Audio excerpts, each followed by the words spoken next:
The movie begins in the glittering city of Macau, China, which is world famous for gambling. In a luxury hotel, we meet a man named Lord Doyle. As soon as he wakes up, he begins getting ready. Gambling is his only passion and his only profession. Once ready, he opens his safe only to become upset. He exclaims, "Toppling Pong, there isn't a single penny inside." In reality, he has even forgotten when and how he lost all that money. But he cannot survive without gambling. He starts searching every corner of the room and eventually finds a small amount of cash. He decides he will gamble today with just this. At that moment, a hotel staff member knocks on his door. Lord Doyle stays silent, pretending no one is inside. The staff member slides an envelope under the door and leaves. Once the coast is clear, Doyle tries to sneak out through the back door to avoid being seen, but he is caught by the hotel manager. The manager shows Doyle the receipts and informs him that he already owes 352,000 Hong Kong dollars. Doyle tries to bluff, claiming the bank is closed tomorrow and he will transfer the money once it opens the day after. The manager sees right through his lies and warns him. If the debt isn't paid by next Tuesday, he will hand Doyle over to the police. Hearing this, Doyle leaves in a state of high tension, looking like he might burst into tears. Next, he goes to a casino called Rainbow, a place he hasn't visited before. He decides to play a game called Baccarat. It's a card game where face cards like kings, queens, and jacks have no value. The winner is determined by the total sum of the cards. Whoever gets a total of 9 or closest to 9 wins the round. Doyle scans the room and targets an elderly woman to play against. However, he is unaware that this woman is a master of the game. As Doyle sits at her table, a Chinese girl named Ming approaches him.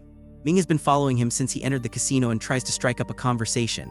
Doyle notices that no one can beat the elderly gambler. When he asks Ming about her, she explains that everyone calls her grandma. She has endless wealth and power and is a very dangerous woman.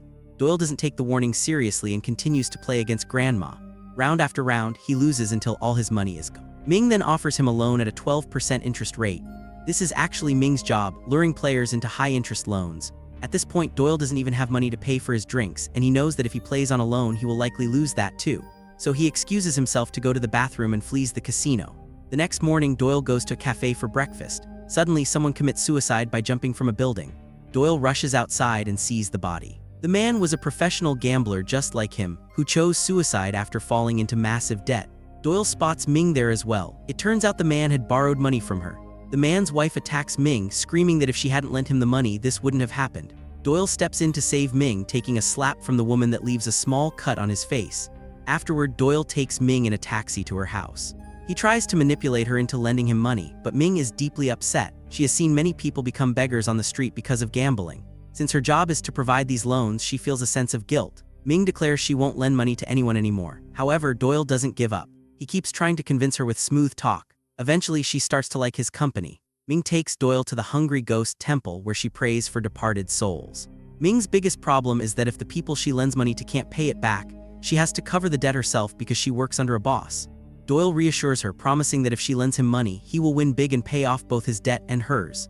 Ming doesn't say anything, she is too upset. They spend the night sitting together on a bench. When Doyle wakes up the next morning, Ming is gone, but there is a code written on his hand that he cannot understand. He returns home, freshens up, and heads to another casino. While in the elevator, a woman follows him in. Using the excuse of taking a selfie, she secretly snaps a photo of Doyle and leaves. Doyle realizes what happened, follows her, and confronts her, asking why she took his photo. The woman initially denies it, but as Doyle sternly demands she delete it, she calls out his real name, Grayson. Doyle is stunned. He thought he had erased his past records, yet this woman knows his true identity. When he asks who she is, she remains silent. Her name is Clynthia, a private investigator. In his past life, Doyle embezzled money from many people, and one of them hired Clynthia to track him down.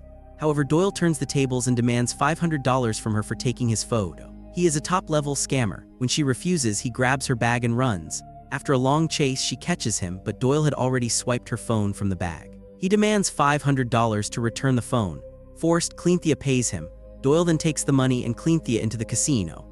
Using that $500, he starts playing and miraculously wins $20,000. He offers a 50% share, $10,000 to Clynthia, but she refuses to touch gambling money and leaves. This works out for Doyle, who takes the cash straight back to Grandma's table. Predictably, he loses everything again. As they say, a leopard never changes its spots. After losing to Grandma, he leaves in despair. He has one last note hidden in his shoe. He plays one more game with it but loses that too. At that moment, Clynthia appears and takes a clear photo of him. They sit down to talk. It is revealed that Doyle used to work for a company in the UK. There he embezzled £957,000 from an elderly woman and lost it all gambling. He then fled the UK. A few years ago, to deceive everyone, he even created a fake death certificate. After wandering through many countries, he ended up hiding in China. However, Cleanthea has now successfully collected all his details. Cleanthea gives him a condition. Either Doyle pays back all of the old woman's money within 24 hours or she will hand him over to the police. Doyle tries to bribe Cleanthea, but she does not agree. Now, Doyle gets stressed about the money. He goes back to Ming's house to take a loan, but Ming is not home. However, he finds an envelope under Ming's door with a map of Llama Island drawn on it. Doyle assumes Ming might be on Llama Island, but he doesn't even have the fare to get there. So he goes to his friend Adrian. Adrian had borrowed some money from Doyle in the past. When Doyle asks for that money back, Adrian returns only a small amount.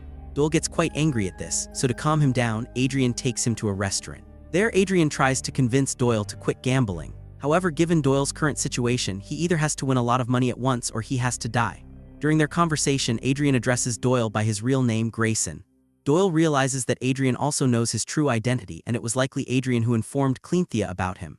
Because of this, a small tension arises between them. After finishing the meal, Adrian pays his share of the bill and leaves. Doyle is then forced to pay using the money in his pocket. He doesn't know what to do now because he cannot arrange the money for that elderly woman in London. Ultimately, he decides to commit suicide. Since he is under extreme tension, he starts eating to relieve it. He eats all the best dishes available in the restaurant, even though he doesn't have a single penny in his pocket. Eventually, he tries to escape without paying the bill, but he cannot get away because of the guards. Meanwhile, the waiter stands right in front of Doyle for the bill. Doyle searches his pockets and finds nothing but that view card of Llama Island. At that moment, he suddenly sees Ming. As soon as Ming arrives, he starts talking to her, and seeing this, the waiter leaves. However, shortly after, Doyle's physical condition begins to deteriorate and he suffers a heart attack. When Doyle regains consciousness, he finds himself at Ming's house on Llama Island. Ming is cooking food for him. Seeing Doyle wake up, Ming informs him that he was unconscious for the last 2 days. Hearing that today is Tuesday, Doyle gets worried because if he doesn't pay the hotel today, the authorities will hand him over to the police. The same scene we saw at the beginning of the movie. He wants to return to the city immediately, but Ming explains that Doyle has no money now, so what would he even do after returning to the hotel? Doyle stops at Ming's words. After that, they freshen up together. At night, Ming asks Doyle why he is running away. Doyle reveals that he has borrowed money from many people and even cheated a helpless elderly woman. This is why he is running. He feels remorse every day. He wants to pay off everyone's debt and live freely for at least one day. Doyle then asks Ming why she is helping him. Ming replies, "You and I are almost the same. In the village where I was born, a female child is considered a curse. So when I grew up a bit, I stole money from home and ran away to settle down. My father died of a heart attack from that grief. For several years, I saved money and sent it to my mother, but she sent it back without taking it. So in a way, the pain of Doyle and Ming is almost the same." In the morning, Doyle wakes up to find Ming nowhere. He cooks food and waits for her, but Ming does not return. Doyle's attention then shifts toward a nearby cottage. He goes to the cottage and sees it has a smart lock. For some reason, he inputs the handwritten code onto the lock and it opens. He goes inside and finds 2 bags full of money. Anyone would lose their mind seeing so much money at once, and if that person is a gambler, there's no question about it. Doyle doesn't delay for a second. He takes all the money, gets on a boat, and comes to Macau. He goes straight to the casino. Now that he has no shortage of money, he starts playing confidently and keeps winning. Cleanthea arrives there looking for him again, so he escapes to another casino. Doyle keeps winning exactly the way he is playing. Everyone around gathers to watch his game. Consequently, he catches the eye of the CCTV operators in the control room. They start noticing Doyle closely. Finally, after winning a lot of money, Doyle returns to the hotel and pays all his bills. He then gives some extra money and asks to have a few bottles of alcohol sent to his room. Anyway, Doyle is drinking and smoking in front of the mirror. Suddenly, he starts to hallucinate. His neck looks very long in the mirror and a terrifying monster emerges from inside the glass. Doyle gets very frightened by this hallucination. The next day, another incident occurs. The owner of the casino where he played the previous day meets him. Yesterday, Doyle performed a miracle. He got the number 9 7 times in a row, which has never happened before and is almost impossible. The casino owner says one of their operators saw something like a shadow standing behind Doyle on the CCTV. They believe a ghost or spirit is with Doyle, helping him win. Doyle laughs at the owner's words because it sounds baseless. In this age, believing in ghosts is illogical. Doyle asks to see the CCTV footage, but the owner refuses. Additionally, he warns that Doyle can no longer play in his casino. Doyle says it doesn't matter, he will play in another casino. But the owner informs him that he has sent Doyle's details and photos to every casino in Macau.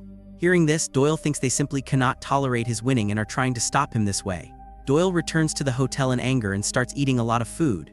He eats much more than usual, and his body begins to feel ill from overeating. He falls while rushing to the bathroom to vomit. He then hallucinates that monster-like thing again. Later, he sees the same monster on TV and gets scared. Ming once told him about this monster, saying it has an insatiable hunger. No matter how much it eats, its stomach never gets full. Actually, in this movie, this is perhaps used to symbolize human greed, because greed is such a thing that even if a person gets the whole world, they are never satisfied. Anyway, Doyle still has 8 million Hong Kong dollars. He calls the casino owner and says he has 8 million and just wants to play one round of baccarat. Either he wins or he loses. If he loses, it will prove there is no ghost or spirit with him. Hearing this, the casino owner agrees and permits Doyle to come to the casino. As Doyle enters the casino, Cynthia stops him and says he was supposed to return the old woman's money. He has already passed the deadline, so she will call the police now. Doyle tells Cynthia, "With the money I have now, I can't even pay 1/3 of your client's money. Besides, I have many other creditors. If you have me arrested now, it won't benefit you. Instead, let me play. This will change everyone's lives." Hearing this, Cynthia gives him one last chance. Doyle starts playing again. His opponent is Prince Lawrence, but the interesting thing is that this Lawrence is his friend Adrian. Perhaps he is also in disguise like Doyle. Doyle doesn't worry about where Adrian got so much money to play. Instead, he focuses on the game. Like Doyle, Adrian bets a huge amount of money. The game begins. At first, it seems certain that Doyle will lose. But at the last moment, Doyle's card number becomes 9 again. In this game, getting a 9 means a guaranteed win. Finally, Doyle wins so much money that no one has ever won in a single bet before. After winning, Doyle hands over the old woman's rightful money to Cynthia. Additionally, he gives Cynthia extra money so she can enjoy her life a bit better. After that, Doyle goes straight to the Rainbow Casino because he has an old score to settle with Grandma. He has never been able to beat her once, and today he wants to defeat her. He enters the casino and sees Grandma waiting for him. Grandma knew Doyle would surely come to play. She challenges Doyle to a 3-card game. Doyle is quite surprised because this is a game where the winning prize is 100 times the bet. Doyle has brought 5 briefcases of money. If he wins, he will get 500 briefcases. Tempted by this offer, Doyle steps forward to play. But at the last moment, he changes his decision. He decides he will never gamble again. Grandma asks irritably why he came here then. Doyle says he came to meet Ming. Now Grandma gives shocking news: Ming is dead. Doyle is deeply pained to hear about Ming's death. He's even more surprised to learn that on the date Grandma says Ming died, Doyle and Ming were sitting in front of the Hungry Ghost Temple talking. He cannot believe it. Grandma says Ming committed suicide by jumping into the water and all her belongings were sent to her home. Doyle is devastated. He goes straight to Ming's apartment but finds it empty. Doyle pulls out the Llama Island view card from his pocket. He then realizes that the day after Ming supposedly died, he met her at the restaurant. That means when he had the heart attack, Ming helped him. But in reality, nothing like that happened. Actually, being extremely panicked that day, he had imagined Ming. He was thinking of her because in his situation, only Ming could have helped him by lending money. That is why Doyle imagined Ming during the heart attack. After the heart attack, the restaurant staff likely found the Llama Island map in his pocket, so they left him at Llama Island. Even after regaining consciousness there, he continued to imagine Ming. And because he went there, he was able to recover the money Ming had kept. But could all of this really be a coincidence? Or did Ming's spirit help Doyle over the last few days? That could be why he won so much money at the casino. And the owner also said they saw a shadow helping him on CCTV. Anyway, Doyle is thinking about all this when he hears the sound of fireworks outside and stands by the window. Today is the Hungry Ghost Festival. The Hungry Ghost, or the symbol of greed, is being burned through the festival today. Doyle rushes to the Hungry Ghost Temple with his briefcases. Then he throws all the money into the fire and burns it. After burning the money, Doyle goes to the place where he and Ming last spent time.